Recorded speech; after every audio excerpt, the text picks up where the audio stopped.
Lake Effect brings you conversations about what's happening in Milwaukee and the people, places, and organizations that shape our community. This is Lake Effect Spotlight from WUWM, Milwaukee's NPR. No matter how experienced you might be, birding with other people can give you a sense of belonging and teach you things you didn't know. But how do you meet other birders? For this month's Chirp Chat, Lake Effect's Excret Nunez spoke with Rita Flores-Wiskowski from the BIPOC Birding Club and Caitlin Schuhart from Feminist Bird Club. They share the benefits and joys of finding community with other birders. It's still winter and I've been feeling cooped up lately. So, for this episode, I thought it'd be nice to get listeners thinking about how to get out there and find community in birding. But I want to start by asking you both, how did you first become interested in birding? Rita, let's start with you. Well, I've always been kind of interested in nature, and my family has always encouraged that with me and my brothers. But I think what really sparked that interest was probably way back in second grade. We had a man, his name is Gene Johansson, who was the custodian at Blakewood Elementary School in South Milwaukee. And as part of our nature science curriculum, he was tasked to take us kids out. And it was just fun to be out there. And I don't know if we really paid much attention to what he was pointing out until one day he stopped and pointed out a jack-in-the-pulpit plant.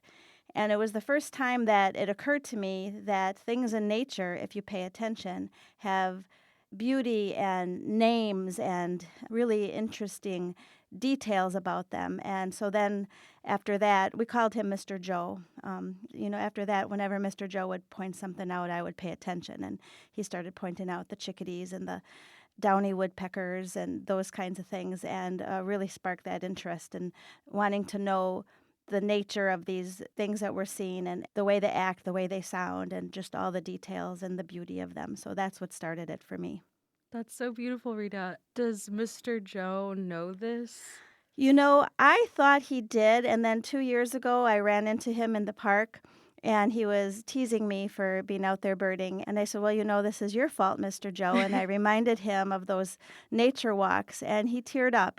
He was really moved by the fact that he was that spark for me, so I was glad to be able to tell him. He's still long retired, but still lives in South Milwaukee. That's amazing. Thank you for sharing that with us.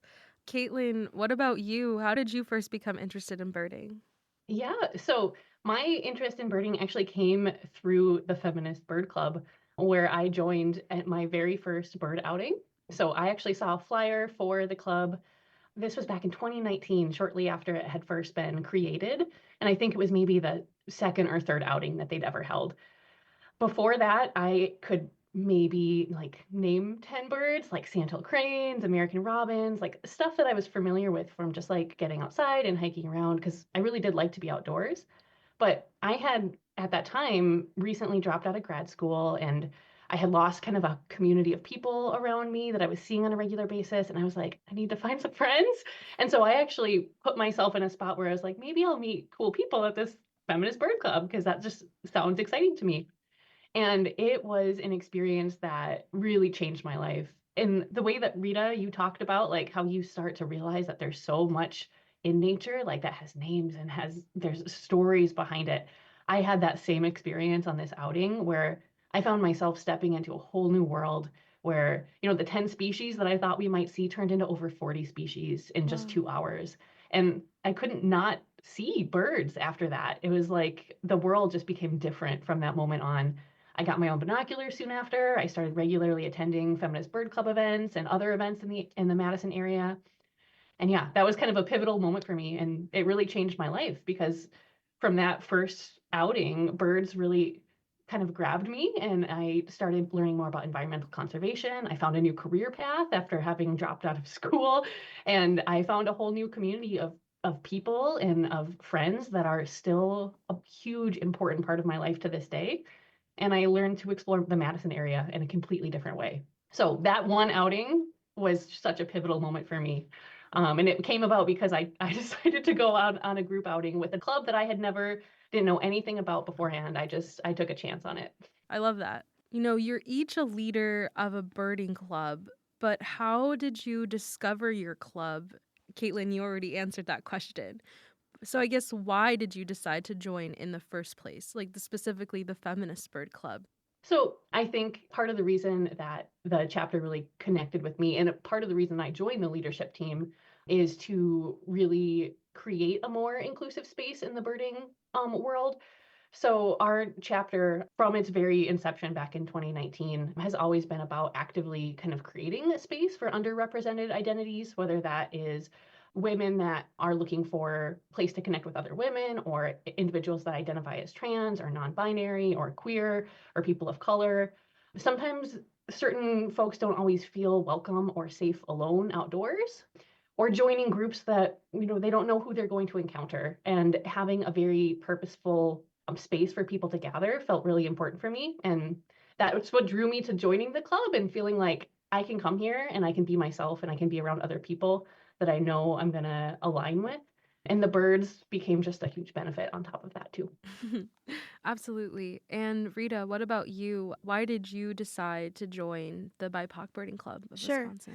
So I am on the board for the Wisconsin Metro Audubon Society, and I've really enjoyed that. And I was tasked with trying to help figure out how to make birding more diverse. And this is a wonderful group of people who are very intentional about trying to welcome people, but it wasn't working as far as bringing the diversity.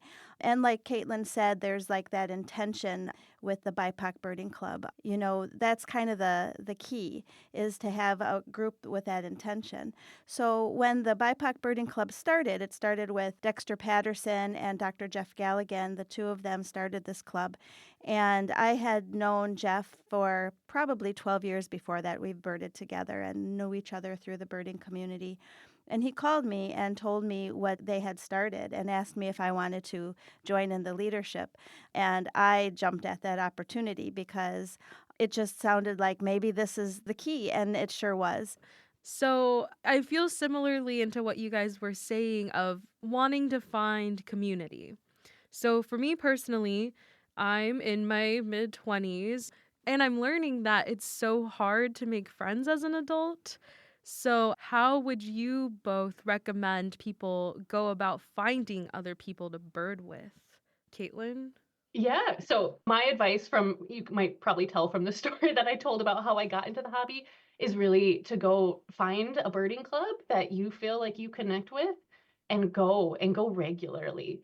Sometimes it can feel so intimidating to go to something where you're just like, I don't know anyone there. Who am I going to talk to? Like what's going to happen?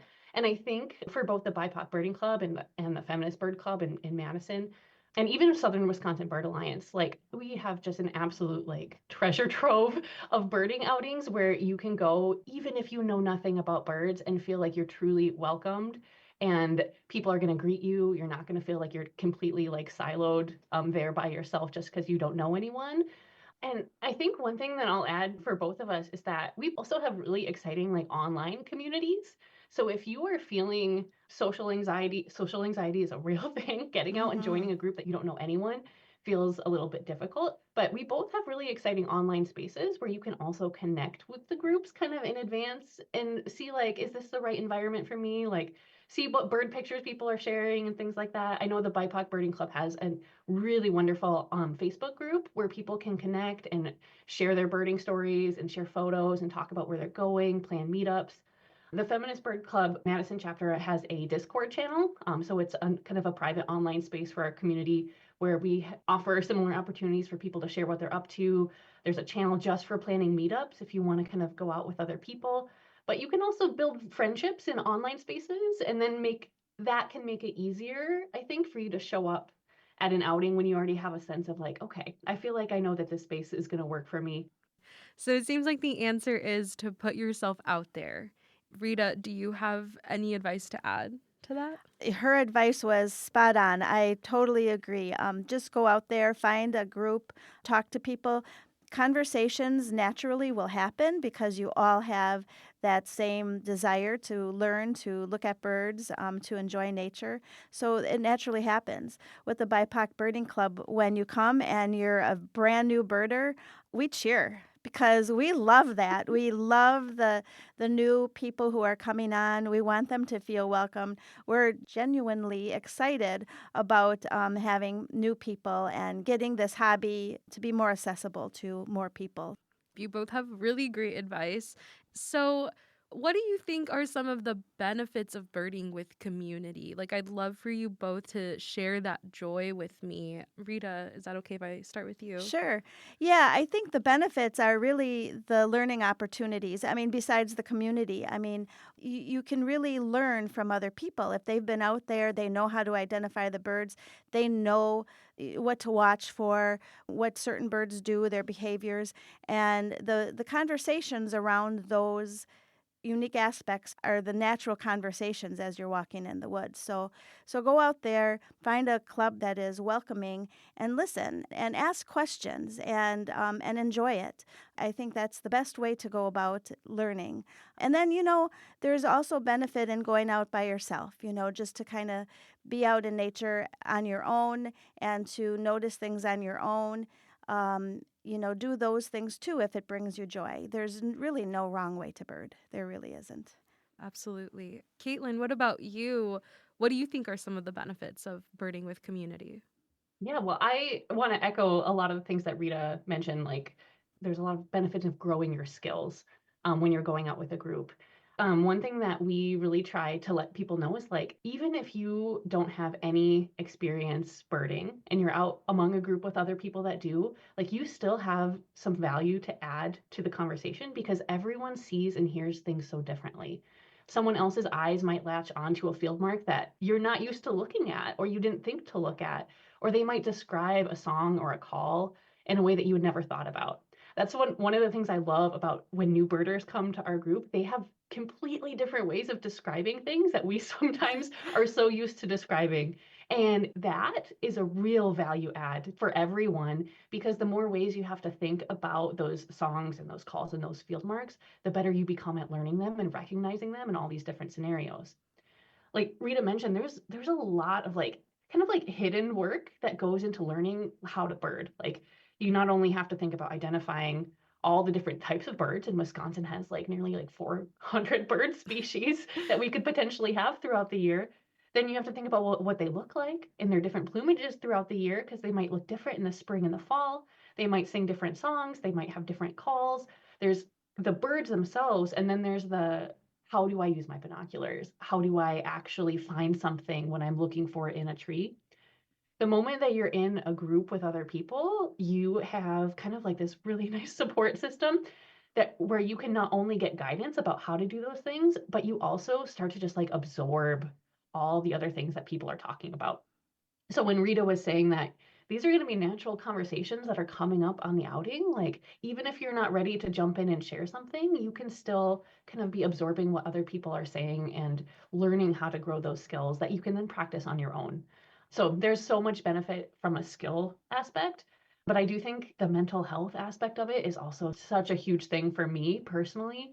Being out with other people, being able to experience the rush of like finding something and IDing something is so exciting. Sometimes it's a team effort to do those things and you get to like have this really like nice rush of like adrenaline and success that comes from like we all got eyes on this bird. It was really cool. Like it lingered and it didn't fly away, so we really got to soak it in. And the other thing is that, when you have people of like that are new to birding or kind of getting started in the hobby, like sometimes when you're out on an outing, you get people that are seeing something for the very first time, their first really good look at something like an indigo bunting. And being able to see that joy for someone else is a certain special type of joy for everyone else in the group. So it's the whole environment just like lifts you up. There's so much joy from the birds. There's so much joy from just being around people that are excited and celebrating nature in this way. And so that mental health aspect of like going out with a group and being able to experience the world through the eyes of not just yourself, but the eyes of other people, it's really joyful. I totally agree. And, kind of going off of that, as somebody who's been birding for a long time, going out with somebody who is new, they'll point out a robin or a chickadee that sometimes, as an experienced birder, we might overlook because we see them all the time and they're common. But when somebody who's new comes to your walk and they are amazed at the beauty of a robin or the cuteness of a chickadee, and then you stand there and watch it, and you remember that they are, because sometimes you forget. And so we have a lot to learn from the new birders, and that's why it's great to have those new birders with us, because those new eyes and that, that wonder that they have is contagious. And so we need to renew ourselves with the wonder of these new birders, and that's why I love being a leader for the BIPOC Birding Club. So, we've talked a lot about the joys of birding. Let's share a little bit about how people can get to those places and spaces. So, for new and casual birders who aren't looking to travel too far, what are some popular birding spots you recommend people check out that are in your area? Rita, what are some in Milwaukee? In Milwaukee, especially during the spring when the warblers and all of the very colorful birds are coming through and migrating, the lakefront is phenomenal. Sometimes I don't know where to look. It gets so birdy. I mean, there's just so much to see and you don't know where to look. It gets a little overwhelming. Milwaukee area birders are very lucky to be so close to Lake Michigan. And then inland, there's Haven Woods State Forest, which is a magical place in the middle of the city. And you can just find things there no matter what season. And also the Ware Nature Center. There's a bird walk there every Sunday, and they're always seeing things, sometimes rare things. And it's just, there's always something to see there. So we have a lot of great spots. I mean, that's just kind of the tip of the iceberg, but those are my favorites. I think one that comes to mind, which was crazy and amazing for me to discover with you, was Hopkins Hollow. Oh, yeah, Hopkins Hollow. So Hopkins Hollow is managed by a group called Nearby Nature, and they have been doing a lot of community science surveys at Hopkins Hollow to see what's there and just working to beautify that space. And I love Hopkins Hollow. I think it's a great place to explore. And it's kind of in the north side of Milwaukee. Yeah, like 44th and Congress or In the Hopkins, city. something. Yeah. And Caitlin, what about you? What are some popular birding spots you recommend people check out in Madison? Yeah. So Madison, man, we are absolutely spoiled by the number of green spaces and conservation parks that we have within the city, plus the state parks that are in the area too. So there are so many options. During kind of peak fall and spring migration, spots that are stopover spots for migration that are near lakes, like Lakeshore Nature Preserve on UW's campus, Lake Farm County Park, Governor Nelson State Park on the north side of Lake Mendota, Lake Kaganza State Park. They're all just absolutely excellent for birding. But we also have the UW-Madison Arboretum, again, like right in the middle of town.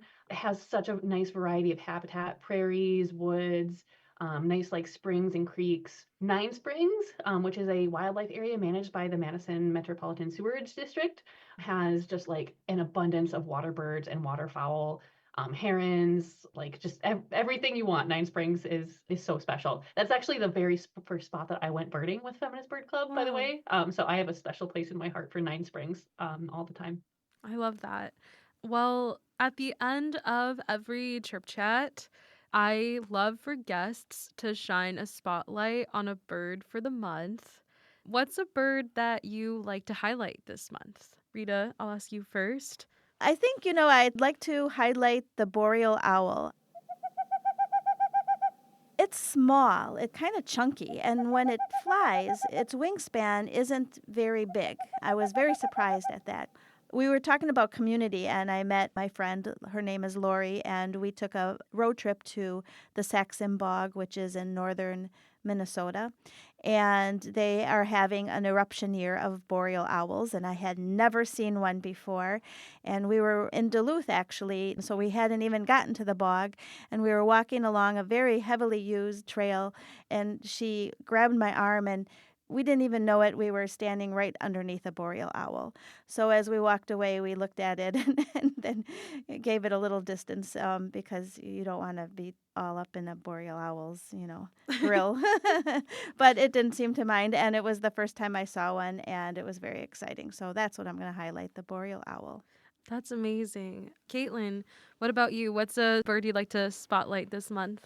I am going to spotlight the black-capped chickadee, in part because it is a resident bird here in our area, so you're going to see it year-round, including in the winter. It is one of probably the most like active and kind of exciting birds to watch in the winter because they're busy foraging, they're finding food. It gives you a neat opportunity to kind of watch their behavior because you're likely to see them at pretty much any park that you go to in the winter. One of the other reasons, though, that I wanted to highlight them is because when you're out birding, finding chickadees can also help you find other birds. Today, when we're talking about finding other birders and finding community, to me, chickadees remind me of that. Well, Rita and Caitlin, thank you both so much for sharing the joys of birding with me and how to find community in it. Thank you. Yeah, thank you. It was really just wonderful to be here today.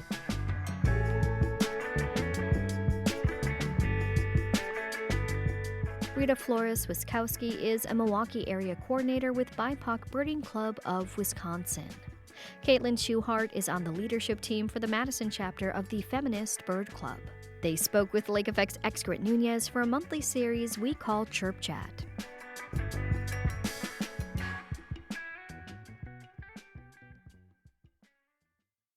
You can find more interviews like this one by visiting wuwm.com/lakeeffect. And while you're there, subscribe to the Lake Effect Spotlight podcast.